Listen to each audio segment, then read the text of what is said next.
Monday mornings we tune in, stories told and hope begins, inspiration all around, Monday magic can be found. Welcome to the Monday Mornings podcast. I am your host, Andy Hawley, along with my co-host, Jennifer Scanlon. Jennifer, good Monday morning, or whatever day you happen to be listening to us. Yes, good inaugural Monday morning podcast. I'm so excited to just add one more thing to our list of things to do in addition to our Monday morning show here on JTV. You host the morning show 4 days a week. Yeah, so why not just jump into another podcast? But Yeah. we're excited because we get to take a special guest and we're going to do a deep dive with them and find out, what are we going to find out? Yes, so we are hoping to get as many industry leaders in different industries across the board to come in and share little nuggets of information that just can leave you with inspiration and just something to make it more positive throughout your day and to go and do good things in the world. Yeah, hear from people who have done some really cool shit on this podcast, and that's who we want to have on. And we want to thank Southern Michigan Bank and Trust for helping us sponsor this podcast. We couldn't do it without them. Our first guest, who we'll have on in a few minutes, Ronnie Johncox. Ronnie is the owner of Technique, and he's also a Technique manufacturing company, large manufacturing company, also a former Indy Racing League driver, and he has got all kinds of stories and been in business since 1991. I can't wait to learn his secrets. Yeah, I mean, Ronnie is actually the backbone behind multiple businesses. He just has his hand in so many different things, and he likes to jump in, learn, and master, but then he takes people with him.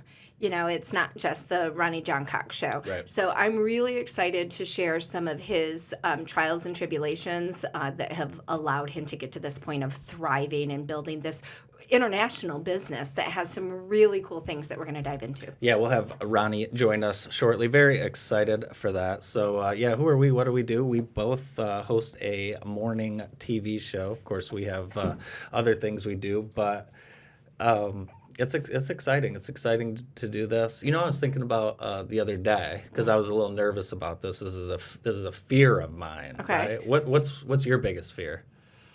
Oh, letting people down. Oh, Disappointing people. People pleaser. Oh my God. Maybe we should have a therapist come on the show actually to dive into this. I just want to say really quick though, Andy, about what we do. Really, us doing the podcast and the morning show, that's like our side gig, right? Yeah. But it complements what we do every day, which is to bring really strong positivity into the world. And so that kind of goes along with trying to stay away from my worst fear and disappointing people. Like if I can just keep putting positivity out in the world, I'm less likely to really piss people off. Well, there you go. That's a pretty good way to look at it. Yeah. How about you? Well, I mean, I think my biggest fear is death. It's Now, just the way it is. death- It's always been like that. Death, period, or like suffering and dying? Oh, I don't want to die anyway. But what, like 1,000 cuts? Yeah, like No. like being mauled No. or like falling to my death are fears that I have. I don't fear Really? death. Being mauled like by an animal? Yeah, like I just read that a woman was mauled by a pack of 25 wild Great Danes out in California. Well, you know, That would be my worst fear. I was recently in California, and it seems like everyone on the highway has a Cybertruck out there. Everybody. Do you not just almost have to look like, oh, what is that? They do look ugly. They do. It's just a status thing. But that is branding. That's something that you and I need to pick up on. It's the ugliest thing I have ever seen. But my daughters are like, Ma, it would be the ultimate to have that Tesla truck. Yeah. I would die. And P.S., it makes me feel like we're at war because they look like little tanks. They you do. can't see in, you can't see out. Take a trip to California. They are everywhere, so if people think they're hard to get, I guess they're hard to get everywhere but there. So Speaking of cars in California, a friend of mine just got back from San Francisco and informed me that they got into an unmanned Uber. hell no. I'm not doing that. They got to their destination successfully. They said it was quite lovely. They didn't have to make small talk with anybody. What do you think about that, Adam? I mean, I 100% would. I would 100% be okay with just jumping in an Uber that's not controlled by anybody and just going home. I would have to have someone with me. I don't want to be by myself because I think someone can just type in the coordinates, send me to a field, and then murder me. I think they could do that whether there were two people in the car or not. They could probably do that now. So, Yeah. hey, let's get to it. Want to? Let's do it. Let's bring in Ronnie Johncox. Ronnie is the owner of Technique and former Indy Racing League driver, and we are excited to welcome Ronnie Johncox. Let's do it. Back in the studio, and our guest is Ronnie Johncox. Ronnie is the owner of Technique and a former IRL driver. Ronnie, thanks for being with us today. Thank you. Glad to be here. Jennifer, we have so much to learn from Ronnie. We do. He was a perfect first guest when you and I were talking about doing this. He was the first name that came to mind because we want industry leaders that are going to leave our listeners with a nugget of inspiration and something really forward to move into their day. Ronnie, I'm going to into need their Monday mornings with. I need a couple nuggets today. It's a lot of pressure. Yeah, guys. it is. Well, See what we can do. Let's go back. Let's go back to your driving career, right? And you got kind of a late start as far as guys growing up in the racing business. Tell us a little bit about kind of how you got into racing and what led you to that. Yeah, back when I was a kid, I had a distant cousin, or have a distant cousin. He's still alive, Gordon Johncox, who won the Indianapolis 500 in 1973 and 1982. Pat Patrick from Jackson, Michigan, the town I grew up in, was a huge fan of those guys and always went out to the races at Michigan International Speedway, both the NASCAR and the IndyCar races, and just wanted to race my entire life. That was my goal. You can look at 6th, 7th grade yearbooks where I would sign future Indy 500 winner and all this crazy stuff. So for me, I was a huge, huge racing fan. Problem was, didn't have any money, didn't have a family that could afford to have me race. So all I had was to be a fan. I worked every single summer break, spring break, Christmas break to earn money. And when I was in college at Michigan State, I went out to the East Lansing kart track and watched some races out there. Had a couple $1,000s saved up, so I went and bought my first go-kart, and I actually started racing while I was in college at Michigan State at the East Lansing kart track. So it was really cool for me. What a late start, really. What did your peers think of you? I mean, when you're in college, everybody is doing their own thing. Yeah. Nobody really liked racing or knew much about racing. It wasn't really culturally popular, per se, other than to people like me. So nobody really knew that much about it. I was just this guy that had a go-kart and liked to go do things on weekends. I don't think it meant much to them. So all little kids grow up wanting to do something, being an athlete, being famous, being a race car driver. About 1% of them achieve their dreams, and you did it. So what came next after the go-kart? Well, I raced the go-kart for a couple of years, and I won a lot of races. I sold the go-karts at a premium because my go-karts won a lot of races. Yeah, so that was good. I had a scholarship to go to Michigan State University, and I spent my scholarship money buying an engine to build a Formula car. That's okay. My Some mom people buy booze. just about killed me. My tax refund came in the day before I had to pay my tuition. Thank goodness. Goodness. And it was everything I could do to buy the car. That was in 1991. I won the Rookie of the Year honors in that series. Wow. Very proud of that. It was just a really cool time for me because it was my first chance to go race something really, really fast on a big track. Looked like an Indy car. It was a snowmobile engine. Very dangerous car. Looking back today, I probably would not race those cars again. But, you're bulletproof when you're that age. How dangerous is the sport? It gets safer every year because a lot of the things that we learn from bad outcomes, we try to fix in the racing industry, let's say. So safety is always a top priority when you're looking at what you can do. But the classic is you don't know what you don't know. There are things that were innovated in racing that are in your passenger car, like the seat belt, like a roll bar or roll cage, or the structure of an automobile today has significant rollover capability that was innovated in racing. And so many other things that are innovated in racing are in your passenger cars today. So, we're kind of the guinea pigs out there on the forefront and crazy enough to go do it. So. And then you took everything that you just mentioned, you still have your hand in now by bringing racing into our everyday worlds with your businesses. Can you talk a little bit about that? Yeah, growing up being a gearhead, shop rat, manufacturing-oriented guy, I started a company called Technique in 1991. And Technique, over the years, has made prototypes and low-volume manufacturing for all kinds of industries. But my passion for racing, whenever I could find a way, I would try to make some bits and pieces for various race teams. So when I was racing IndyCar, another Jacksonian in Jackson, Michigan, a guy by the name of Pete Merkel, came to work for me to try to help me find sponsorship to go IndyCar racing. And we tried that for a couple of years. We were not successful finding it. I retired from racing. Pete went on to work for Dale Earnhardt Incorporated and stay in racing in North Carolina. So at the time, Dale Earnhardt Incorporated decided they wanted to start building their own race cars. So Pete said, I know just the guy you need to talk to. Called me. I went down and visited Dale Earnhardt's shop and started making pieces for them. So they were a Chevrolet team. That then led me over to the Chevrolet guys at Hendrick Motorsports and Richard Childress Racing, all of whom are still customers today. So what happened is we were building a kit for these teams to build their race cars. So what we would do is we would make all of the individual pieces customized to their weld fixtures. And then we would ship it down there and their technicians would assemble the car. They would weld it and put it together. Well, that was saving about 30% of the build time for a race car. Wow. So I went to every single race team and said, I do this. Yeah. Would you like to buy some? And they essentially all did. Everybody except Jack Roush.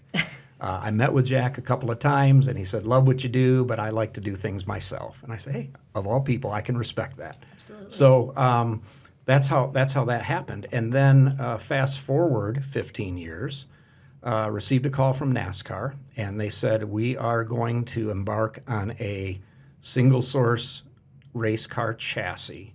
We would like to include Technique in the bidding process if you're interested in building the cars for our sport.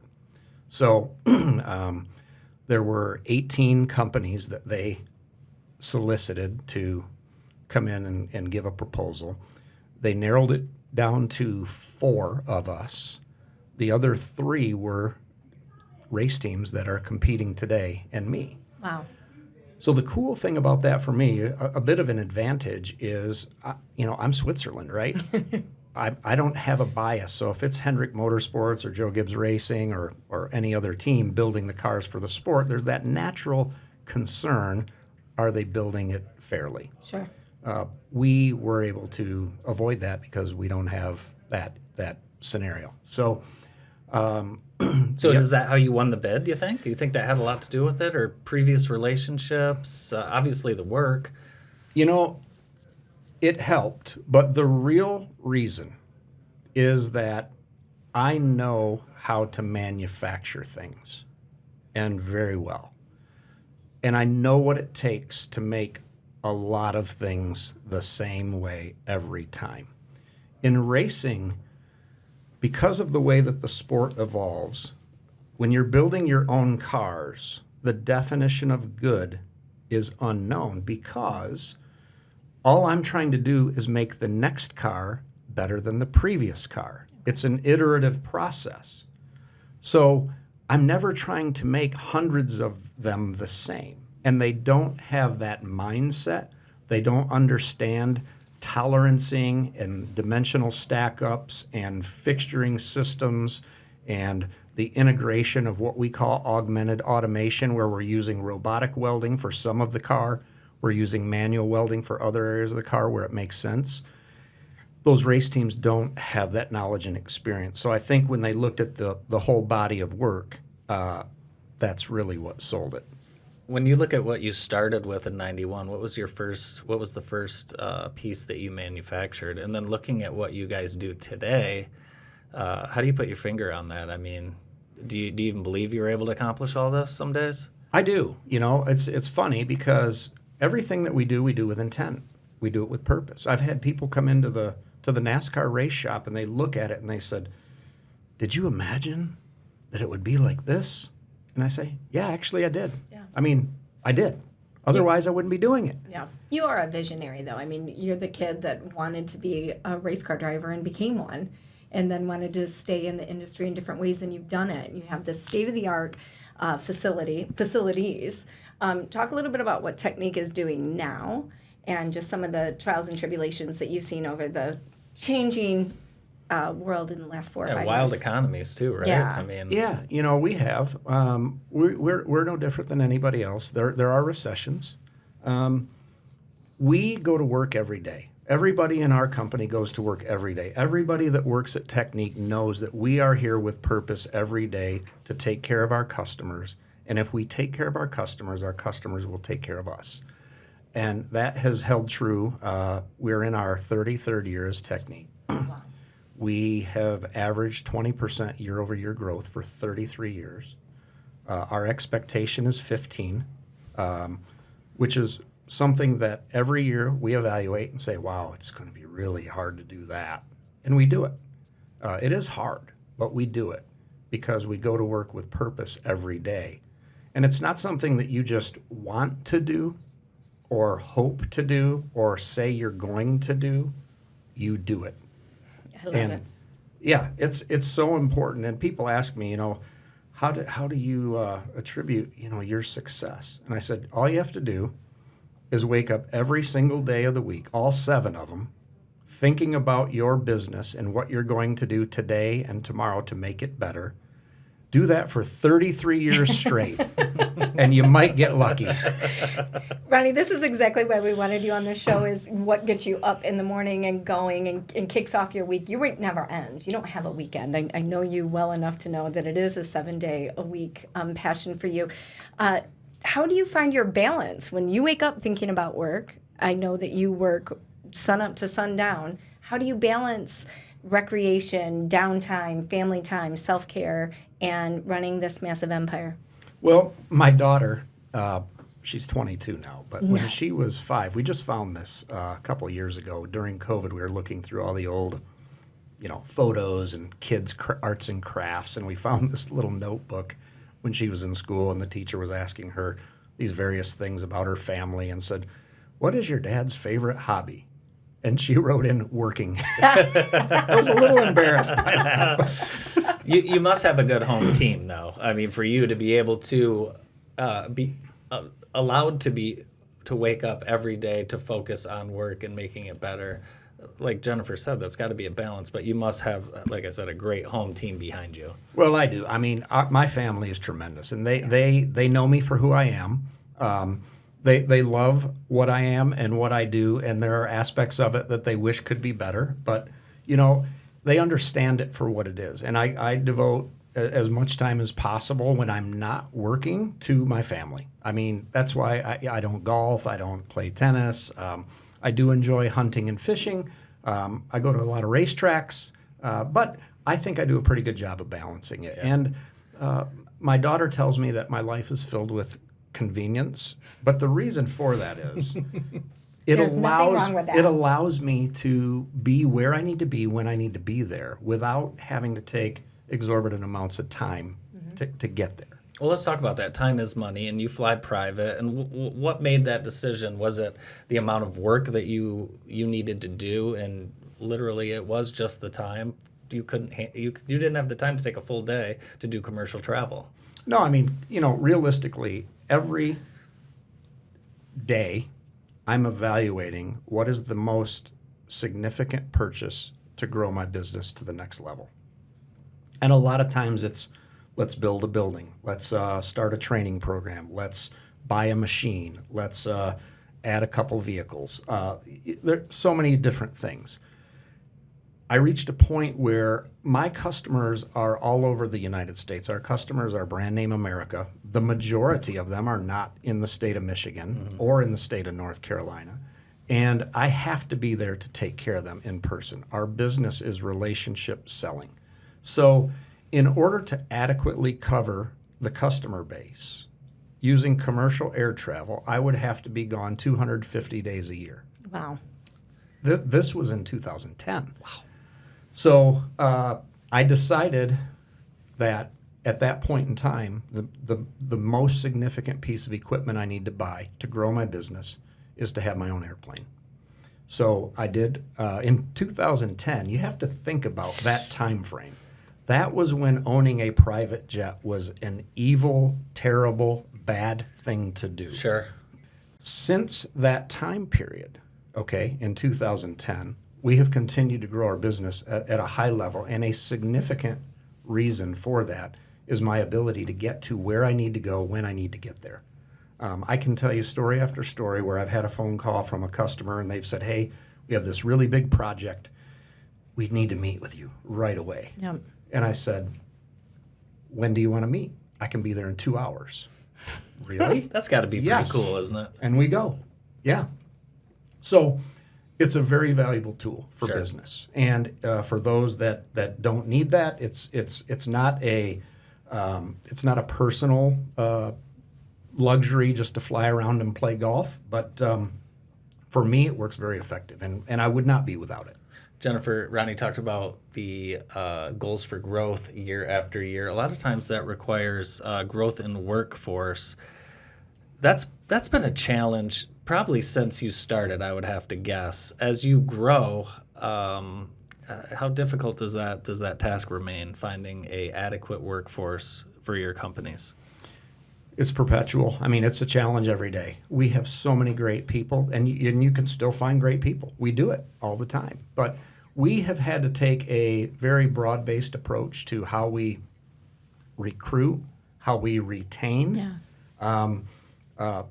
Penske Corporation, they have a saying, we want to make it very difficult for you to come to work for us and even more difficult to leave. And I've tried to follow some of my racing icons and how they run their businesses and model some of the things that I do after what they've done. It's very effective. So we have our own in-house training program where you can come into Technique. We call it Technique U. You can get training. We pay you while you're training. And upon completion of the training, you start out with a very good wage, a base foundation of a skilled trade, Yep. and zero student debt. Let's talk about that, because I know this is something that's near and dear to your heart. You mentioned that you kind of grew up as a shop rat. You did also have an opportunity to go to Michigan State University, so you have the background in both education and the trades. If any of our listeners were just wondering, struggling, like, how am I going to improve my life? I don't have a specific direction. What advice would you give them? Well, first of all, find something that you're passionate about, whether it's doing hair, working in a factory, selling houses, working on cars, and whatever your personal interest and passion is, you're going to spend a significant percentage of your life doing it. So you should wake up every day saying, I really like what I do. And that's the first thing. Because if you get that piece right, it's not necessarily about what you're doing or how much you make or any of this. You're going to be very good at it, and you're going to feel very good about what you're doing. So many times, I mean, we see this where people go to college and they get a degree in XYZ and they have racked up all this debt and they can't get a job, and they have just wasted so much time and so much money that they can barely even afford to pay it back. Yeah. And it's criminal to me. This is passionate for me that the university system will give an 18-year-old $250,000 to go spend on things that they really don't need, okay? And not even bat an eye. And meanwhile, they're building elaborate buildings and paying massive salaries to all these people that work there and all this legacy. And it's just disgusting what has happened to the college system, in my opinion, because it has become so expensive and the debt crisis is so high that, frankly, I feel like if you want to go to college to become an accountant, you're going to take about 10 accounting classes. You're right. You could take an aptitude test at the end, and if you pass that, you're an accountant. If you want to be a nurse, same thing. If you want to be any number of things, job-specific education. And then the peripheral classes where you're supposed to be well-rounded, That's a choice, not a requirement. If you want to take that, you can, but you don't have to. And just imagine, when I went to college, 50% of my classes were junk. Yeah. I took a bowling class. I paid for You it. paid for it. I paid for a bowling class to get a credit. How dumb is that? Because I needed it to meet some threshold of credit hours to have a degree. So, for me, if you would have to only take the classes pertinent to your skill or your job, then that's all you need to take.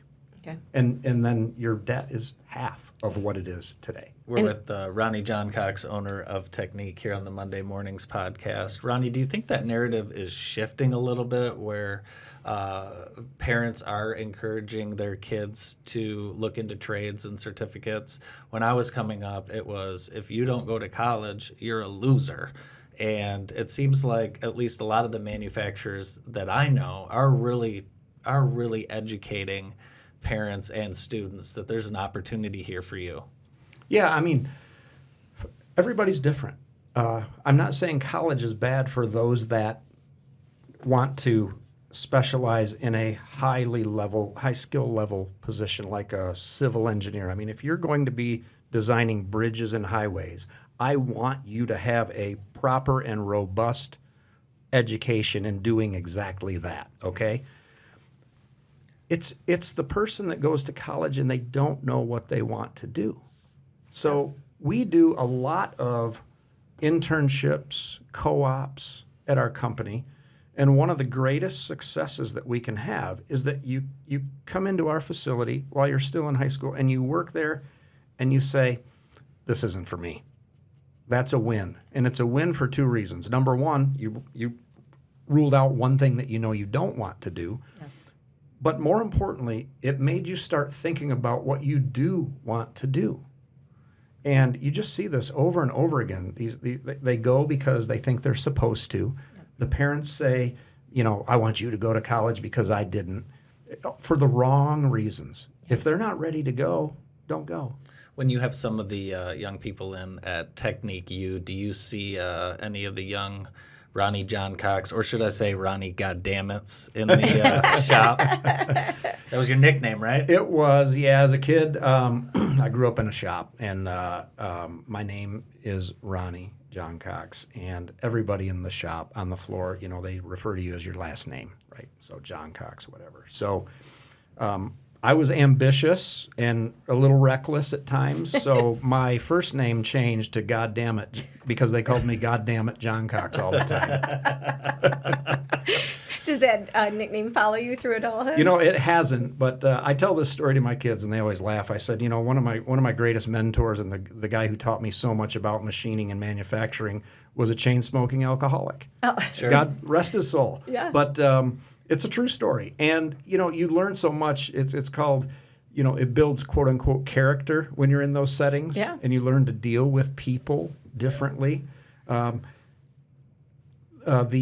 do they call it? The politically correct world that we live in today would just die in that environment. They could not make it. A little different. It would be all over for them. Well, you survived and thrived in it. And speaking of surviving and thriving, I feel like that's what you did during some of the darkest days in recent history and something that you're really proud of. Can you tell us a little bit about how you guys survived and thrived through COVID? Yeah, it was crazy. I remember I was at Nikola Truck Company in Phoenix, Arizona, the day before the shutdown hit, and I was out there. We were developing this battery electric semi truck with them, and Of course he was.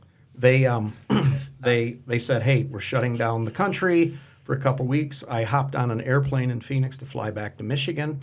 I was one of probably 5 people on the entire large aircraft. Okay, and landed, came in, and I got a phone call from Henry Ford Health that said, "Hey, we have a shortage of face shields.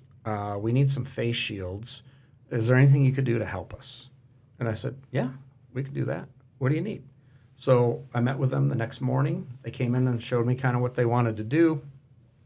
And over the course of the next 72 hours, I developed a face shield for them. And at that point, now things were really getting ugly. We never closed for 1 second of 1 minute of one day. Wow. Yeah, at all. Did you make that decision right away? I Like, did. We're not closing. We are not closing, okay? If you're sick, go home. If Yep. you're sick, stay home. But if you're not and you want to work, come to work. We're working. We still had customer orders. Yeah. And we were considered an essential supplier because of all of our heavy truck, the various products that we are making were considered essential. So we needed to stay open anyway. However, a lot of our customers went home. Yeah. They stopped working. I mean, it was going to come to a halt in a hurry. So we developed this face shield, and it was very well received. And then we just decided, hey, if they need it, so does every other hospital in the country. Yeah. So we started out calling these health systems, and we sold $6 million worth of face shields. We made 135,000 face shields in 6 weeks. Wow. And this is when I knew COVID ended. The governor of Michigan was Whitmer. Well, is Whitmer. She was on TV saying, we need face shields. We need all this stuff. We need. So I called the governor's office. I said, hey, I'm in Jackson, Michigan, 30 minutes away. We can produce up to 10,000 face shields a day. How many do you need? And they said, we don't need face shields. Oh, And I said, what do you mean you don't need face shields? The governor's on TV saying we need face shields. And they said, no, we don't need face shields. That's when I knew it was a hoax and it was over. Crazy. Okay, so that was our story. And then at that point, our customers still stayed home. So we did see quite a reduction in our orders. And we had to, unfortunately, we kept people as long as we could, but we had to lay some people off. So we went from 144 employees down to 72, back to 144 before the end of the year. Oh, nice. Okay, and we did that because every Wednesday, we still do this now, every Wednesday we would meet, we would review our org chart, we would understand what our backlog was, we would go through and say, who do we need, what do we need, hey, we need this over here, and they're not here, call them back. Okay. And they'd come back. We brought people back as quickly as we possibly could, and we got through it. So, Were there any days, maybe not necessarily in COVID, because that was so different, so fast paced, so weird?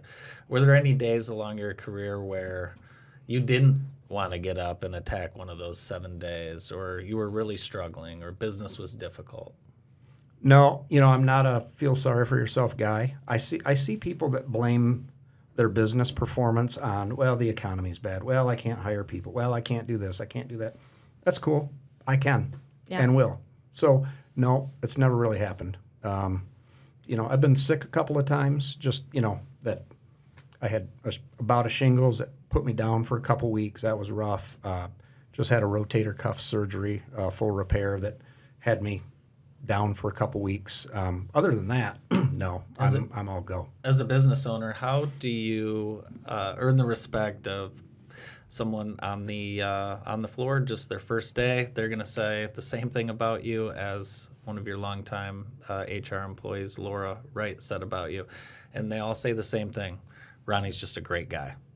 How are you able to run a business effectively, show leadership, but have everyone in the company realize that, and you make an effort to get to know people? I think I do make an effort to get to know people, even though there are people that work at our company today that I don't know. I still would love to get to know those people and try to.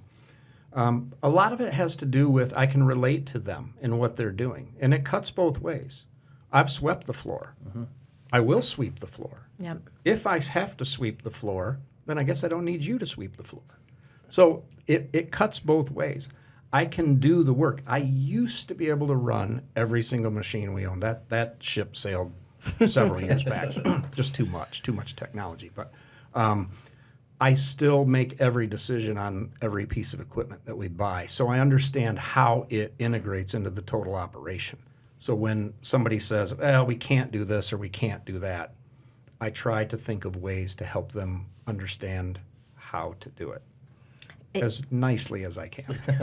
I think there's a huge nugget there for us, There's Andy, a lot there, yeah. as business owners and would-be leaders in the community. I think that's huge. I think, and like so you say, inspiring. Ronnie, just I'm not going to participate in feeling sorry for myself or what the outside world is doing. I mean, that's great advice. Just not blinders, but you do your job and the rest will fall. Well, what we say is we are who we are Yep. as a company. We tell our customers that we are not the cheapest. We are the best. We are the fastest. Our value proposition is if you need something and you need it right and you need it fast, you come to us. What's better, Ronnie? A win on the racetrack or a successful win in business? Oh, that's a tough one. Very similar. I mean, honestly, we employ a lot of racing principles to our business, so they do sort of become one and the same.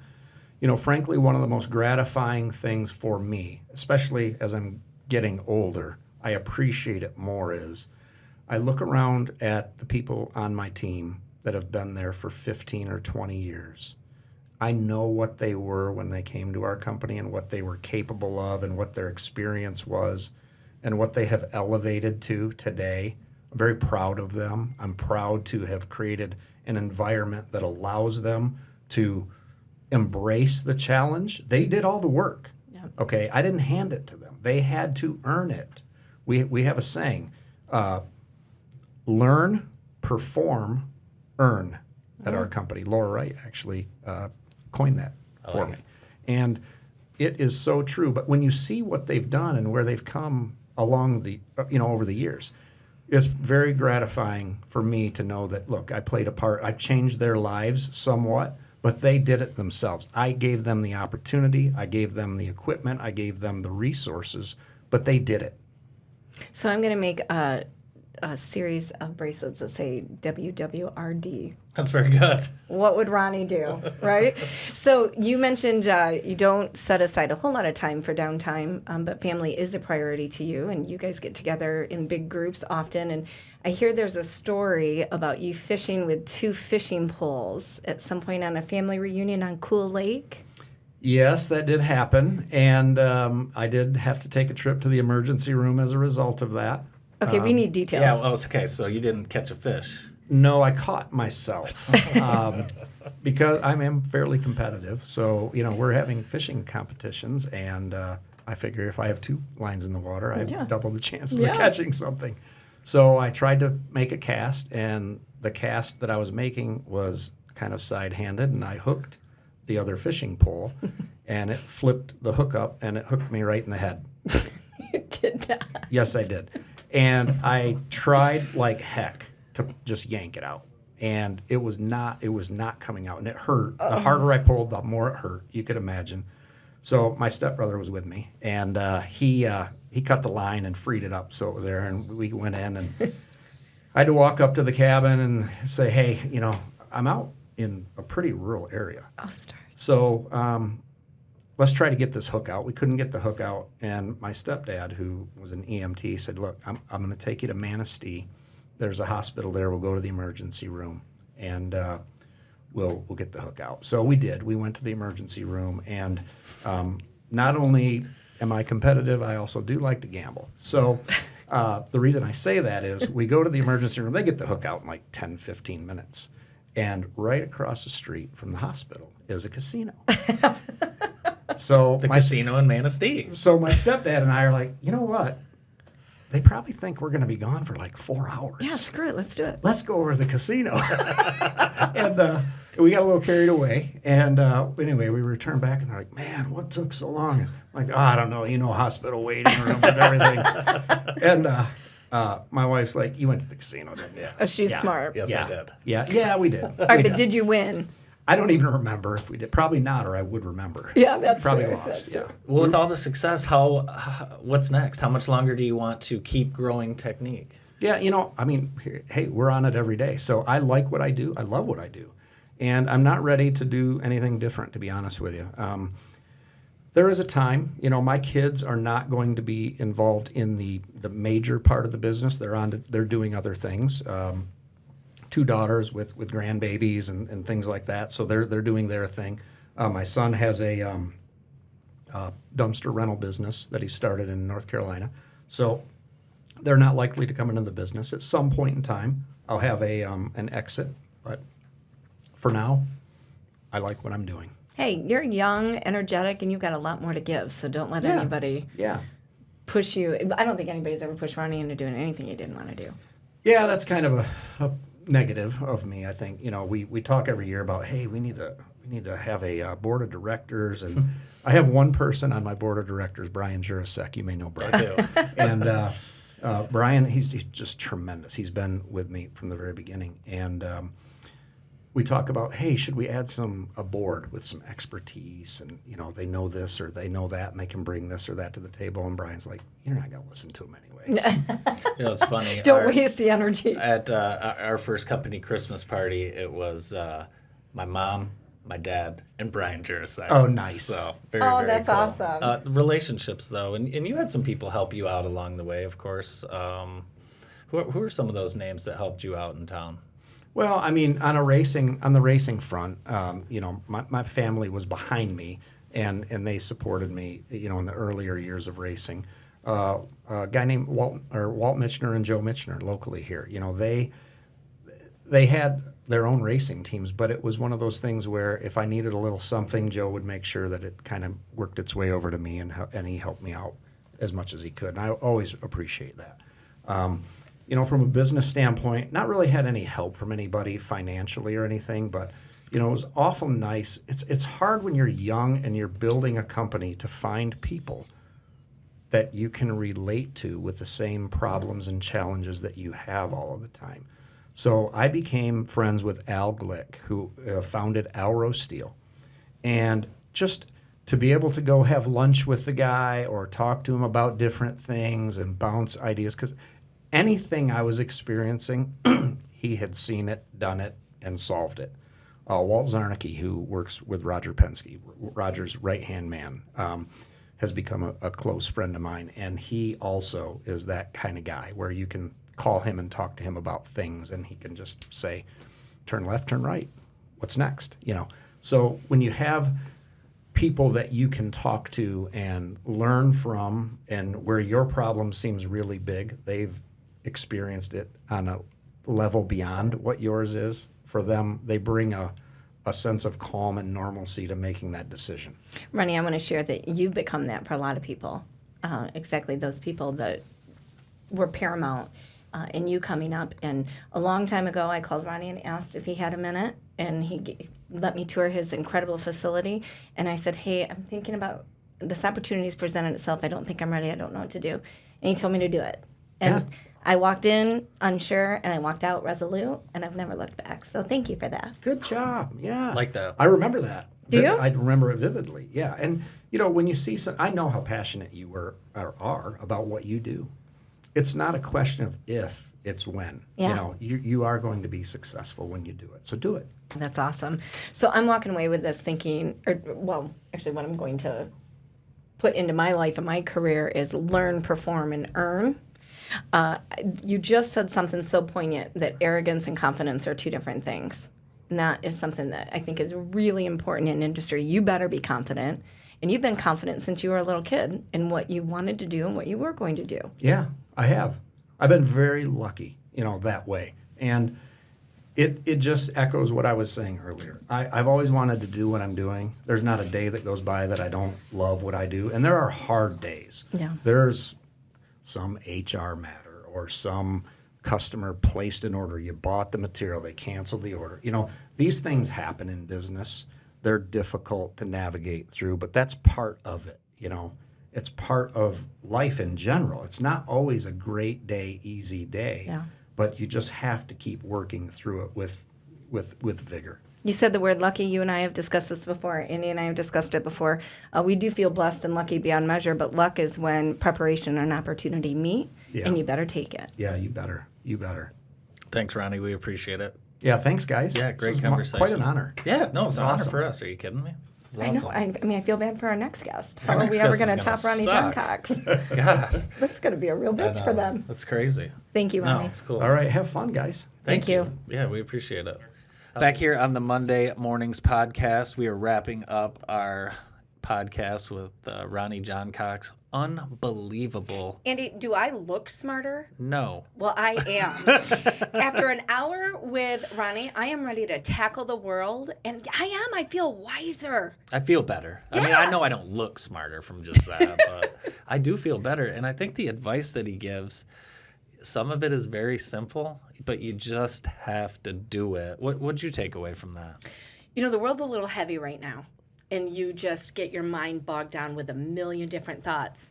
And I feel like what you said, like it was so poignant, and he just gets up and does it every single day. And you know what he's experienced? Great growth and to the betterment of everybody around him, right? So for me, that was that I needed right in the moment that I needed it most. So thank you so much to our inaugural guest, Ronnie Johncox.